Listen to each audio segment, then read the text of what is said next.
मध्य प्रदेश में सियासी संग्राम के बीच रोजाना ही हम ऐसी राजनीतिक शख्सियतों से मिल रहे हैं जिनका पॉलिटिक्स में सूबे में अच्छा महत्व माना जाता है। पटेल साहब, बहुत बहुत स्वागत है आपका।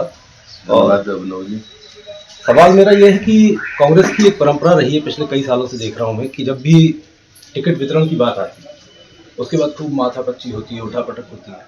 भाजपा में ये सब नहीं था, लेकिन इस बार ये क्या हो गया कि भाजपा भी माथापच्ची में फंसी हुई है अभी तक? नहीं, मुझे नहीं लगता।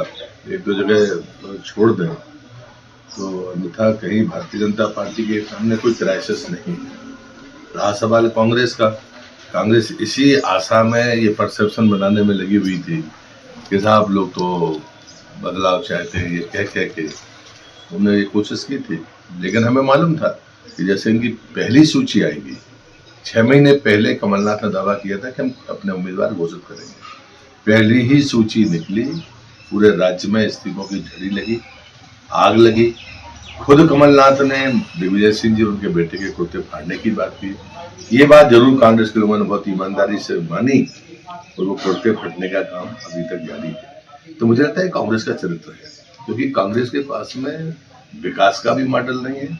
विरासत के संरक्षण में तो कांग्रेस का मुंह काला है। तो मुझे लगता है कि ये नेतृत्व है और एक थका हुआ नेतृत्व है। कांग्रेस के बाद दूसरी पंक्ति का नेता नहीं है सिवाय उनकी संतानों।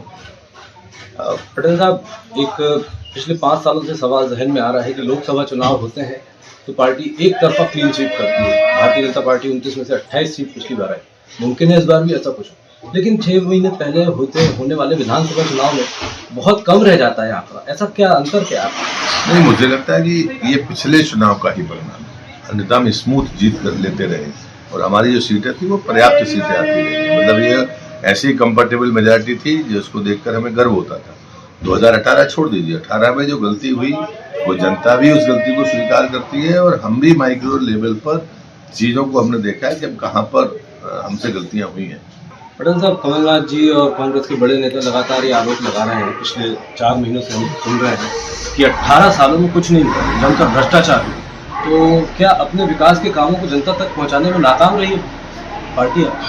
मुझे लगता है कि मध्य प्रदेश में लगातार भारतीय जनता पार्टी की 2003, 8 और 13 तीनों की पराजय कांग्रेस के सामने थी।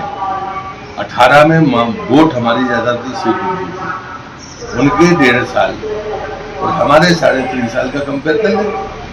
हमने आरोप लगाया कमलनाथ पर कि आपने 350 करोड़ रुपया छिंदवाड़ा कॉम्प्लेक्स में आपने अपनी चहेती कंपनी को दे दी। मुझे लगता है भारतीय जनता पार्टी के किसी नेता पर भ्रष्टाचार का आरोप लग नहीं सकता। दूसरा सवाल रहा विकास का। दिग्विजय सिंह के समय सड़कें थी क्या? आज सड़कों की हालत क्या है? उनके समय बिजली थी क्या? आज बिजली की हालत क्या है? उस समय सबके घरों में लाइट थी क्या? आज 100% लोगों के पास लाइट है। आज हमारे उनके समय शौचालय थे क्या? गांव के बाहर जो सड़कों के किनारे शाम का चित्र था, कितना शर्मनाक था। आज वो सब समाप्त हुआ है। ये मोदी की देन। कोई आपसे ज्यादा कोई नहीं। आपने, मैं मानता हूँ, नरसिंहपुर में सबसे कम दिया है। बहुत कंफर्टेबली आप यहाँ पर मिल रहे हो, लेकिन बाकी लोग तो, जो मैंने बात कही, आपके साथी सांसद जो है राव उदय प्रताप जी, वो गार्डन वाला में फंसे हुए, टाइम ही नहीं निकाल पा रहे। मेरी प्रार्थना है, हमारे लोगों की तुलना हमसे मत करिए। हमारे किसी भी नेता की तुलना कमलनाथ से करिए, दिग्विजय सिंह से करिए। कमलनाथ कितने प्रवास कर रहे हैं? जो हम तय करते हैं अपने उसी कार्यकाल में पूरा करते हैं। कांग्रेस का एक प्रोजेक्ट बताइए कि वो उसी कार्यकाल में शुरू हुआ हो और उसी कार्यकाल में समाप्त हुआ हो। मोदी जी का कोई भी प्रोजेक्ट, शिवराज जी का प्रोजेक्ट, उनने भूमि पूजन किया तो लोकार्पण उन्हीं ने किया।